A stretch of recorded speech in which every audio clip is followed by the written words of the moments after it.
March 31, 2025 current affairs ఈ వీడియోలో చూద్దాం.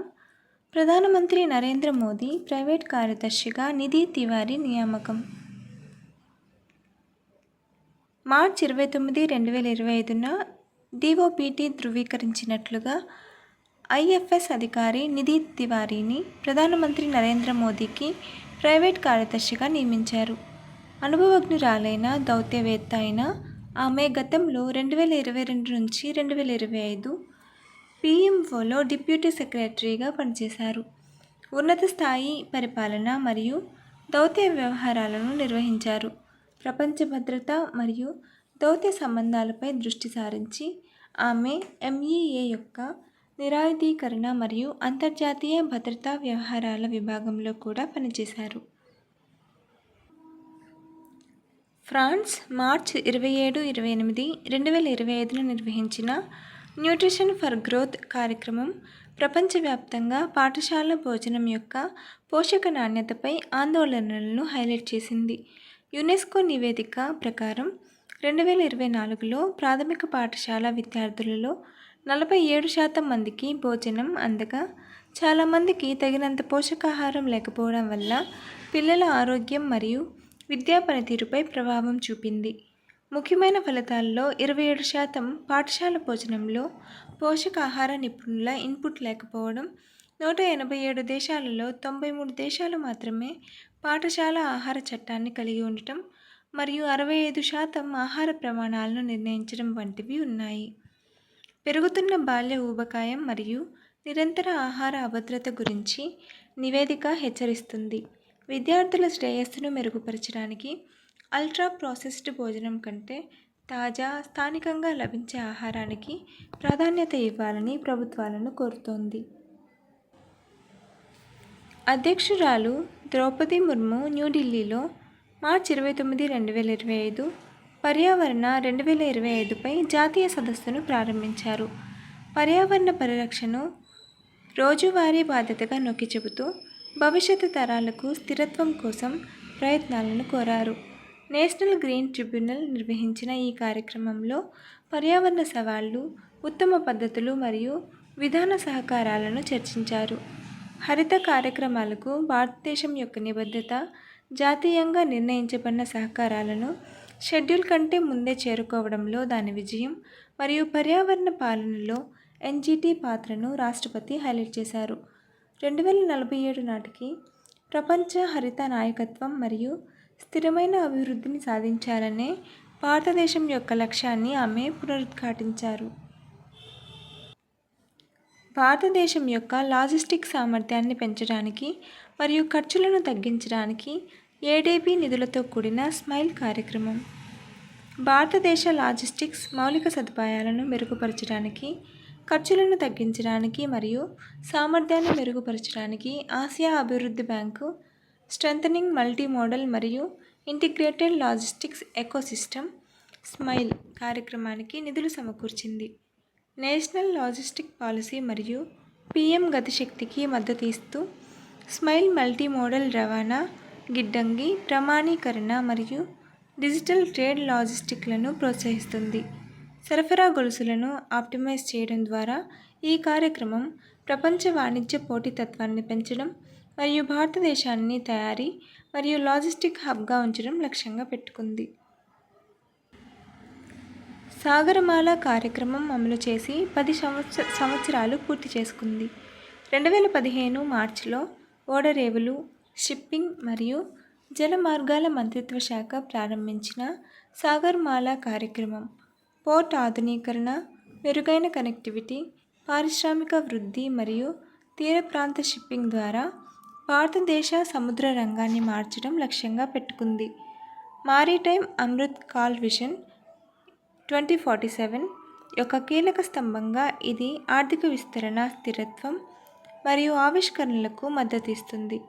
సాగర్మాల 2.0 మరియు సాగర్మాల స్టార్టప్ ఇన్నోవేషన్ ఇనిషియేటివ్ భారతదేశ వికసిత్ భారత్ మరియు ఆత్మనిర్భర్ భారత్ 2047 దార్శనికతకు అనుగుణంగా షిప్ బిల్డింగ్, మౌలిక సదుపాయాలు మరియు వాణిజ్య పోటీతత్వాన్ని మరింత పెంచుతాయి.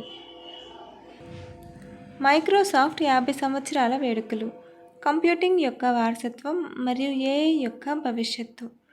మైక్రోసాఫ్ట్ ఏప్రిల్ 4, 2025న తన 50వ వార్షికోత్సవాన్ని జరుపుకుంటుంది. ఇది పీసీ సాఫ్ట్వేర్ మార్గదర్శకుడి నుండి క్లౌడ్ కంప్యూటింగ్ మరియు ఏఐలో ప్రపంచ టెక్ లీడర్గా దాని పరిణామాన్ని సూచిస్తుంది. 1975లో బిల్ గేట్స్ మరియు పాల్ అలెన్ స్థాపించిన మైక్రోసాఫ్ట్ MS-DOSతో కంప్యూటింగ్లో విప్లవాత్మక మార్పులు చేసింది. తర్వాత విండోస్ మరియు ఉత్పాదకత సాధనాలతో ఆధిపత్యం చెలాయించింది. ఇప్పుడు భవిష్యత్ వృద్ధిని నడిపించడానికి ఏఐ ఆవిష్కరణపై దృష్టి సారించింది. టెక్నాలజీ పవర్ హౌస్గా దాని స్థానాన్ని పటిష్టం చేసుకుంది. రాజస్థాన్ దినోత్సవం చరిత్ర, భౌగోళికం, ప్రాముఖ్యత మరియు వాస్తవాలు. 1949లో జోధ్పూర్, జైపూర్, బికనీర్ మరియు జైసల్మీర్లు యునైటెడ్ స్టేట్ ఆఫ్ రాజస్థాన్లో విలీనమయ్యి గ్రేటర్ రాజస్థాన్ను సృష్టించిన సందర్భంగా మార్చి 30న రాజస్థాన్ దినోత్సవాన్ని జరుపుకుంటారు. గతంలో రాజ్పుతానా అని పిలువబడే రాజస్థాన్కు మౌర్యుల పాలన నుండి ప్రతిహారులు, చాళుక్యులు, పర్మార్లు మరియు చౌహాన్లు వంటి రాజ్పుత్ వంశాల వరకు, బ్రిటిష్ పాలనకు ముందు మొఘల్ మరియు మరాఠా ప్రభావాల వరకు గొప్ప చరిత్ర ఉంది. రాజస్థాన్ ఏకీకరణ 7 దశల్లో 1948 to 1956 వరకు జరిగింది. జైపూర్ దాని రాజధానిగా ఉంది. భారతదేశంలో విస్తీర్ణంలో అతిపెద్ద రాష్ట్రమైన ఈ రాష్ట్రం దాని సాంస్కృతిక వారసత్వం, కోటలు మరియు నిర్మాణ అద్భుతాలకు ప్రసిద్ధి చెందింది. International day of yoga theme 2025. తన మన్ కీ బాత్ ప్రసంగంలో ప్రధానమంత్రి నరేంద్ర మోదీ 2025 అంతర్జాతీయ యోగా దినోత్సవం ఇతివృత్తాన్ని ప్రకటించారు. ఒక భూమి కోసం యోగా, ఒక ఆరోగ్యం. ప్రపంచ శ్రేయస్సులో యోగా పాత్రను నొక్కి చెబుతుంది. Morarji Desai national institute of yoga ఈ వేడుకలకు నాయకత్వం వహిస్తోంది. యోగా మహోత్సవంలో 100 రోజుల కౌంట్డౌన్ను ప్రారంభిస్తోంది. జూన్ 21ని IDY 2014గా ఐక్యరాజ్య సమితి గుర్తించి ఇది 10 సంవత్సరాలు. ప్రజలు యోగాను స్వీకరించాలని మరియు భారతదేశ సాంప్రదాయ జ్ఞానంలో గర్వపడాలని మోదీ కోరారు. యోగా మరియు ఆయుర్వేదం యొక్క ప్రపంచ ప్రభావం పెరుగుతోంది. స్పానిష్ మాట్లాడే దేశాలలో వాటిని ప్రచారం చేయడంతో 2024లో 9,000 కంటే ఎక్కువ మంది పాల్గొంటారు. సింద్బాద్ జలాంతర్గామి విషాదకరంగా మునిగిపోవడం. ఈజిప్టులోని ఎర్ర సముద్రంలోని హుర్గడా వద్ద సింద్బాద్ జలాంతర్గామి మునిగిపోయింది. 45 మంది పర్యాటకులు మరియు 5 సిబ్బందితో ఒక సాధారణ విహారయాత్రలో 6 రష్యన్ పర్యాటకులు మరణించారు. నీటి అడుగున అన్వేషణ కోసం రూపొందించిన ఈ నౌక పగడపు దిబ్బను ఢీకొట్టి పీడన నష్టం మరియు వరదలకు కారణమైంది. ఈ సంఘటన ఈజిప్టు పర్యాటక పరిశ్రమకు ఆందోళనలు రేకెత్తిస్తోంది. ఇది 2024లో $14.1 బిలియన్లను ఆర్జించే ప్రధాన ఆదాయ వనరు. గిజా పిరమిడ్లు, లక్సోర్ అస్వాన్ మరియు ఎర్ర సముద్ర రిసార్ట్లు వంటి కీలక ఆకర్షణలతో ఉంది. జపాన్ ఫైనాన్షియల్ సర్వీసెస్ ఏజెన్సీ 2026 నాటికి ఫైనాన్షియల్ ఇన్స్ట్రుమెంట్స్ అండ్ ఎక్స్చేంజ్ చట్టాన్ని సవరించాలని యోచిస్తోంది. ఇది క్రిప్టో ఆస్తులను ఆర్థిక ఉత్పత్తులుగా వర్గీకరించడానికి, నియంత్రణ పర్యవేక్షణను మెరుగుపరచడానికి మరియు ఇన్సైడర్ ట్రేడింగ్ పరిమితులను ప్రవేశపెట్టడానికి ఉద్దేశించబడింది. 2017లో బిట్కాయిన్ను చట్టబద్ధం చేసినప్పటి నుండి క్రిప్టో నియంత్రణలో అగ్రగామిగా ఉన్న జపాన్, భద్రతా ఉల్లంఘనలు మరియు మనీ లాండరింగ్ ఆందోళనల తర్వాత పెట్టుబడిదారుల రక్షణ మరియు మార్కెట్ స్థిరత్వాన్ని బలోపేతం చేయడం లక్ష్యంగా పెట్టుకుంది. ఈ సవరణ క్రిప్టో ఆధారిత పెట్టుబడి ఉత్పత్తులను అనుమతిస్తుంది మరియు ఎక్స్చేంజ్లపై కఠినమైన చట్టాలను విధిస్తుంది.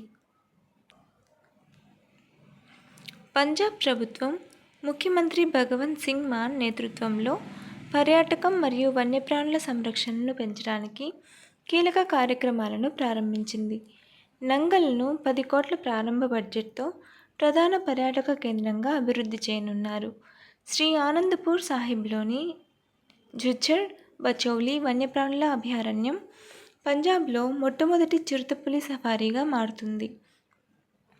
బాదల్దా పంజాబ్ బడ్జెట్ 2025-26లో భాగంగా ఈ ప్రాజెక్టులు పర్యాటకాన్ని మెరుగుపరచడం, జీవ వైవిధ్యాన్ని కాపాడటం, ఉద్యోగాలను సృష్టించడం మరియు సాంస్కృతిక వారసత్వాన్ని ప్రోత్సహించడం లక్ష్యంగా పెట్టుకున్నాయి. వీటిలో శ్రీ గురు తేగ్ బహదూర్ సాహెబ్ జీ 350వ అమరవీరుల వార్షికోత్సవం కోసం ప్రత్యేక బడ్జెట్ కూడా ఉంది. మార్చి 30, 2025న ప్రధానమంత్రి నరేంద్ర మోదీ ఎంవై భారత్ ఇనిషియేటివ్ కింద వేసవి సెలవుల క్యాలెండర్ను ప్రారంభించారు. పిల్లలు కొత్త అభిరుచులు మరియు నైపుణ్యాలను పెంపొందించుకునేలా ప్రోత్సహించారు. తన మన్ కీ బాత్ ప్రసంగంలో టెక్ క్యాంపులు, పర్యావరణ కోర్సులు మరియు నాయకత్వ కార్యక్రమాలు వంటి అవకాశాలను ఆయన హైలైట్ చేశారు. క్యాలెండర్లో జన్ ఔషధి కేంద్రాలకు అధ్యయన పర్యటనలు, సరిహద్దు గ్రామాలకు సందర్శనలు, వైబ్రెంట్ విలేజ్ క్యాంపెయిన్ మరియు సాంస్కృతిక మరియు క్రీడా కార్యకలాపాలు ఉన్నాయి. నీటి సంరక్షణ, వస్త్ర వ్యర్థాల తగ్గింపు మరియు యోగాను కూడా మోదీ నొక్కి చెప్పారు. హాలిడే మెమరీస్ మరియు మై హాలిడేస్ కింద కుటుంబాలు అనుభవాలను పంచుకోవాలని కోరారు.